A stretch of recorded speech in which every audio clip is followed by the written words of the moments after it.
नमस्कार. माझी लाडकी बहीण योजना या योजनेअंतर्गत ज्या अर्जदारांनी अर्ज केले त्यांचे अर्ज पेंडिंग फॉर्म सबमिट आणि बाकीचे फॉर्म त्रुटीत लवकरच नवीन यादीची घोषणा. ही काय संपूर्ण माहिती या व्हिडिओच्या माध्यमातून जाणून घेणार आहोत. पण आपणास एक विनंती आहे की तुम्ही जर माझी लाडकी बहीण योजनेसाठी अर्ज केला असेल आणि तुम्हाला या योजनेबाबत वेळोवेळी अपडेट पाहिजे असेल तर आपल्या या चॅनलला सबस्क्राईब करून ठेवा, कारण आपल्या या चॅनलच्या माध्यमातून वेळोवेळी तुमच्यापर्यंत माझी लाडकी बहीण योजनेचे संपूर्ण अपडेट वेळोवेळी दिले जाणार आहेत. तर पेंडिंग फॉर्म सबमिट आणि बाकीचे फॉर्म त्रुटीत याबद्दल काय माहिती आहे, संपूर्ण माहिती या व्हिडिओच्या माध्यमातून जाणून घेऊयात. पण पुन्हा एकदा आपणास विनंती करतो की चॅनलला सबस्क्राईब करायला विसरू नका. जवळपास महाराष्ट्रातून 10 लाख फॉर्म हे सबमिट झालेले आहेत. ऑनलाईन फॉर्म सुरू झालेले आहेत, पण ते ॲपवरती झालेले आहेत. सेतू सुविधा केंद्रावरती किंवा आपले सरकार केंद्रावरती CSC केंद्रावरती हे फॉर्म चालू करण्यात आलेले नाहीत. लवकरच या 4 ते 5 दिवसात ते फॉर्म तिथे चालू होणार आहेत. पण ज्यांनी मोबाईलमधून ॲपमधून फॉर्म भरलेत त्यांचे फॉर्ममध्ये बघा तुम्हाला अशा प्रकारे दाखवत आहे. तुम्ही तुमचा अर्ज भरल्याच्यानंतर तुम्हाला इथे दाखवत आहे की मुख्यमंत्री माझी लाडकी बहीण योजना आणि इथे दाखवत आहे तुम्हाला पेंडिंग अर्ज दाखवत आहे. याचा अर्थ तुम्ही तुमचा अर्ज यशस्वीरित्या सबमिट केलेला आहे आणि तो सबमिट केल्याच्यानंतर तुमचा अर्ज पडताळणीसाठी पेंडिंग ठेवण्यात आलेला आहे.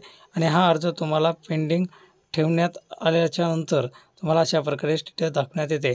आता याच्यामध्ये तुम्हाला यूट्यूबच्या माध्यमातून खूप सारे व्हिडिओ दाखवण्यात येतात की पेंडिंग फॉर्म सबमिट झालेत, बाकीचे फॉर्म त्रुटीत आलेत. तर मित्रांनो, जवळपास अख्ख्या महाराष्ट्रामध्ये जेवढे काही फॉर्म भरल्या गेलेले आहेत तेवढ्या फॉर्मना फक्त पेंडिंग फॉर्म असं दाखविण्यात येत आहे. कोणाचे अर्ज सबमिट झालेले नाहीत. आत्तापर्यंत याच्यावरती कोणाचे अर्ज त्रुटीत आलेले नाहीत, कारण याची जी यादी आहे ती सर्वप्रथम यादी 15 जुलै रोजी प्रकाशित करण्यात येणार आहे.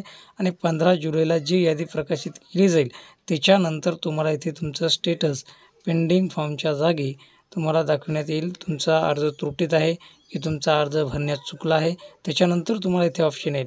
जर तुमचा अर्ज त्रुटीत आला असेल तर तो कशामुळे आला असेल तेही इथे दाखवण्यात येईल. आणि तुमचा अर्ज जर भरते वेळेस कुठे चुकला असेल तर हे तुम्हाला दुरुस्ती करण्याचं ऑप्शन हे देण्यात येणार आहे.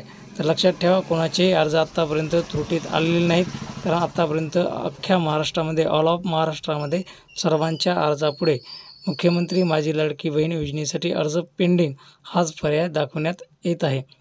तर लक्षात ठेवा, 15 जुलैला पहिली यादी प्रकाशित होईल, त्याच्यानंतर तुमचं हे स्टेटस बदलण्यात येईल. कोणाच्याही व्हिडिओवरती लक्ष देऊ नका की कोणाचे अर्ज त्रुटीत आलेत, कोणाचे अर्ज सबमिट झालेत.